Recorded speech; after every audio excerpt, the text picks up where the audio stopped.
menipis. Lalu Dele menemukan sebuah jalanan di tengah hutan tersebut, dan mereka pun berniat untuk mendaratkan pesawatnya di sana.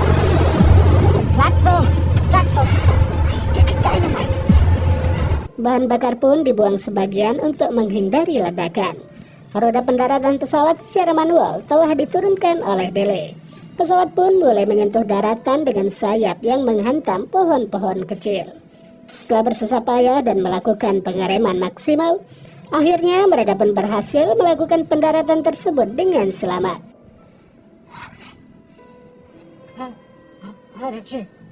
Namun masalah kembali muncul.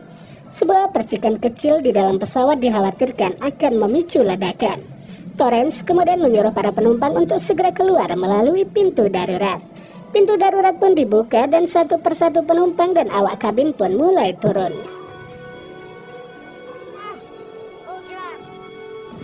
Singkat cerita, kini terlihat matahari pagi mulai menyinari mereka.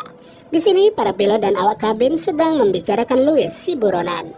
Mereka kebingungan buronan itu mau diapakan dikarenakan polisi pengawalnya kini sudah mati. Bonnie lalu memberikan Torrance kunci borgolnya yang sudah ia ambil dari mayat si polisi. Kemudian Torrance menghampiri para penumpang dan mengatakan jika saat ini mereka sedang berada di sebuah pulau di Filipina. Dan ia berharap kepada semua penumpang untuk tetap tenang sampai pertolongan datang. Torrance juga menjelaskan jika di pulau tersebut tidak ada sinyal sama sekali, sehingga mereka saat ini belum bisa mengirim sinyal darurat atau yang lainnya. Sementara di kantor pusat, mereka baru saja menerima laporan jika sebuah pesawat telah hilang kontak saat melewati negara Filipina. Tak lama kemudian, seorang pimpinan lalu lintas udara memasuki ruangan. Ia kemudian memerintahkan semua bawahannya untuk memastikan lokasi jatuhnya pesawat itu. Dan apakah ada dari para penumpang dan juga kru yang selamat. Kembali ke para penumpang, Torrance selalu mendirikan sebuah tenda seadanya guna melindungi mereka dari sengatan matahari. Kemudian ia menghampiri Louis yang sedang duduk menyendiri.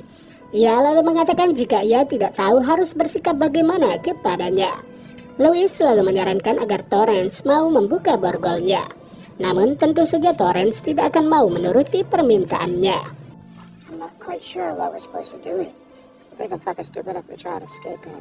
Setelah itu terlihat Torrance dan juga Dele sedang memeriksa keadaan pesawat.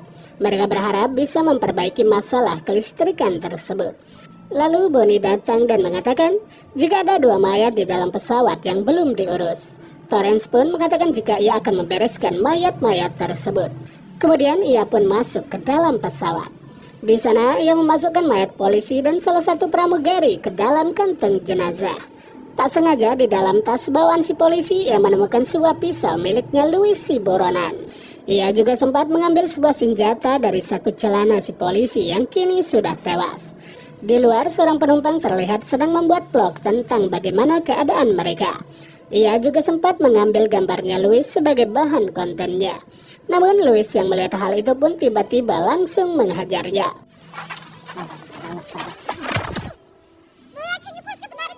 Sehingga kejadian itu sempat membuat gaduh keadaan di sana.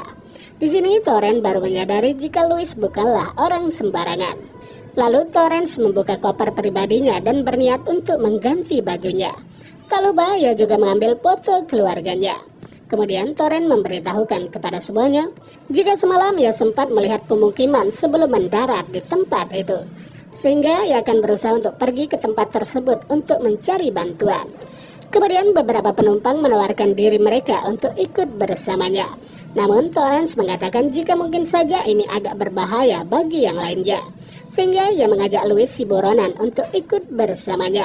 Karena diketahui jika Louis tentunya memiliki nyali yang cukup tinggi. Torrance pun memutuskan untuk membuka borgolnya Louis. Setelah itu mereka berdua pun segera bergegas pergi dari sana.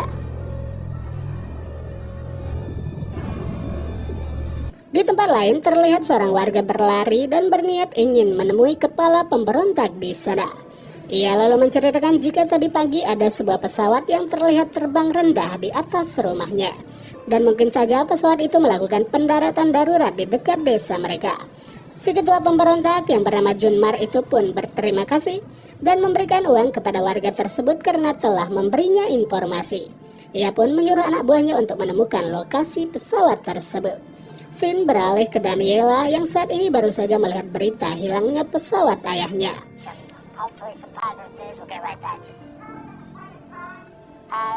Kembali ke Toren dan juga Louis yang saat ini sedang berjalan melewati hutan.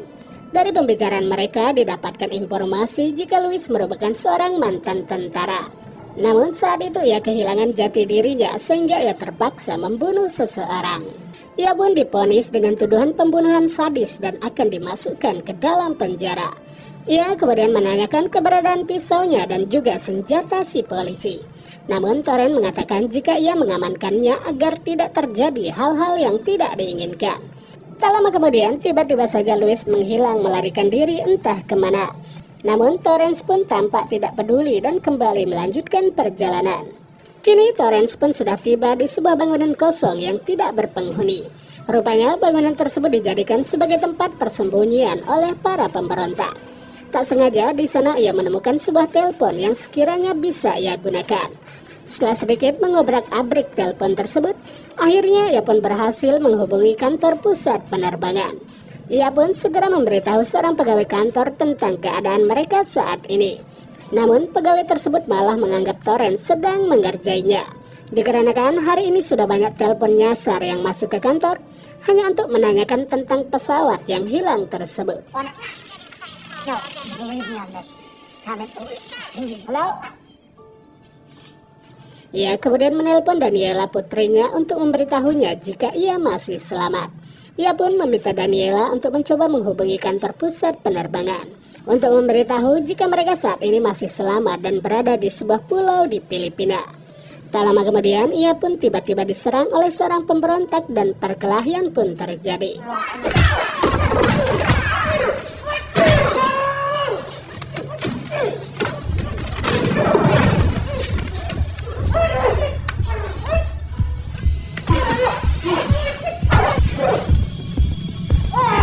Setelah lama bertarung, akhirnya Torrance pun berhasil melumpuhkan orang itu. Namun tidak sampai di sana, tiba-tiba ia mendengar suara tembakan dari luar. Seorang kemudian masuk ke dalam dan ternyata itu adalah Louis. Louis pun memberikan Torrance air minum dan mengajaknya untuk segera pergi dari sana. Ia juga memberikan Louis sebuah senjata yang akan digunakan untuk berjaga-jaga. Mereka pun kemudian pergi dari sana. Sampainya di bawah, Torrance menemukan sebuah ruangan aneh. Ia pun memanggil Louis untuk masuk ke sana. Setelah masuk, mereka menemukan sebuah kamera yang menghadap ke sebuah tembok. Ternyata ruangan tersebut digunakan oleh para pemberontak untuk mengeksekusi sandranya. Torrance juga menemukan beberapa buah paspor di sana. Kemudian Louis mencoba menyalakan kamera itu dan menemukan sebuah rekaman video. Dalam rekaman itu, seorang wanita mengatakan jika mereka saat ini sedang disandra oleh pemberontak Filipina.